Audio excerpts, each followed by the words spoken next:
चंद्रकांत चषक फुटबॉल स्पर्धेत आज खंडोबा तालीम मंडळ आणि वेताळमाळ तालीम मंडळ यांच्यात उपांत्य फेरीतील सामना रंगला. या सामन्याच्या पूर्वार्धातील 35 मिनिटांच्या खेळात एकाही गोलची नोंद झाली नाही. 36व्या मिनिटाला एका चढाईत खंडोबाच्या अमीन खजीरनं गोल नोंदवून संघाला आघाडी मिळवून दिली. उत्तरार्धात वेताळमाळच्या सर्वेश वाडकरला गोल क्षेत्रात 2-3 संधी मिळाल्या, पण गोल नोंदवण्यात अपयश आलं. आकाश माळी, चंदन गवळी, लुथुंगा ब्रह्मा, प्रणव कणसे यांचे प्रयत्नसुद्धा वाया गेले.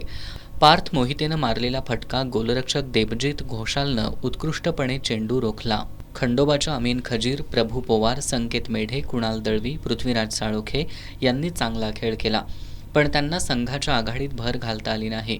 अखेर पूर्वार्धात मिळालेली एका गोलची आघाडी कायम ठेवत खंडोबा तालीम मंडळानं वेताळमाळ तालीम मंडळावर विजय मिळवला. या विजयासह खंडोबा तालीम मंडळानं स्पर्धेच्या अंतिम फेरीत प्रवेश केला. खंडोबाच्या विजयात निर्णायक ठरलेला एकमेव गोल नोंदवणारा अमीन खजीर सामनावीर ठरला. उद्या दुपारी 4 वाजता संयुक्त जुना बुधवारपेठ आणि बालगोपाल तालीम मंडळ यांच्यात लढत होणार आहे.